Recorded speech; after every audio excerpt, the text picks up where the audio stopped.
Hello viewers, আসসালামু আলাইকুম। আপনারা সবাই জানেন যে আমার এই একটা মুসালদম বাচ্চা হারানো গেছিলো। বাচ্চাটা ব্যাক আসছে আবার এই প্রায় এক মাস হবে না, 2 সপ্তাহ কি 3 সপ্তাহ পর তারপর ল্যাঞ্জাক এবং পাখা কাইটা রাইখা দিছি। আপনারা অনেকেই বলেন যে আসল রাজশাহী গিরিবাজ কবুতর কিভাবে চিনব। আসেন দেখায় আসল রাজশাহী গিরিবাজ কবুতর কিভাবে চিনবেন। এই যে আমাদের এখানে একটাই রাজশাহী গিরিবাজ কবুতর আছে, যেটা কিনা এই যে এই কবুতরটা। তো রাজশাহী কবুতরের গিরিবাজের চোখ দেখেন কেমন হবে, লাল হবে, দেখছেন কিরকম লাল। নাকটা সাদা কিন্তু বুইরা কবুতরের মতো লাগবে। আর পিওর কবুতর পাওয়া অনেক টাফ। আর একটা জিনিস দেখে আসুন,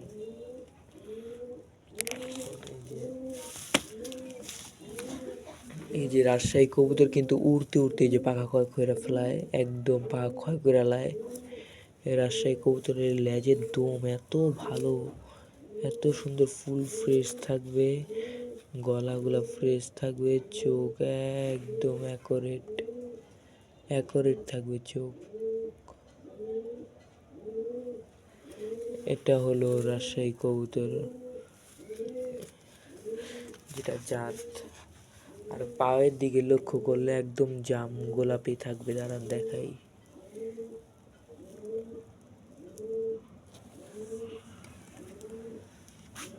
রাজশাহী কবুতর চেনার সহজ একটা উপায়, অসাধারণ ডাক দিবে। এই দেখুন রাজশাহী কবুতর।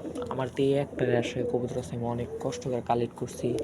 উড়ে এবং প্রচুর ডিগবাজি দেয় কবুতরটা, ডাউন শেপের হালকা।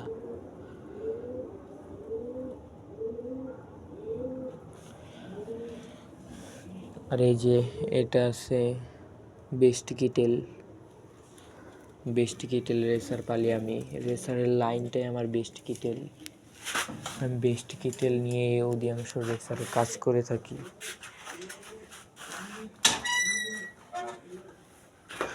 আর কিছু থরের রুমে যাই, থরের রুমে যে আপডেট, যে বেবিটা পক্স এখনো উঠে নাই, কিন্তু উঠতে পারে। যে মশা হইছে গাইস, কি বলবো। বাড়িটা ডিম পারবে। এই কবুতরটাকে আমরা উপরে যাওয়ার চেষ্টা করবো।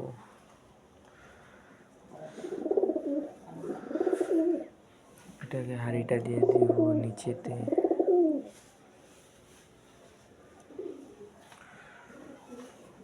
এই যে নটটা যে পাগলা বলার বাইরে, প্রচুর পাগলা নট। এতটুকুই আজকের ভিডিও, বেশি দূর বাড়াইলাম না।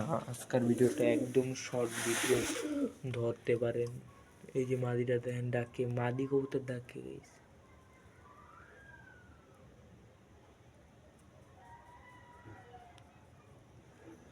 দেখছেন কেমন করে মাদি কবুতর গাইছে, একদম মাদি। তো সুস্থ থাকবেন, ভালো থাকবেন, আল্লাহ হাফেজ, সবাই রাখি।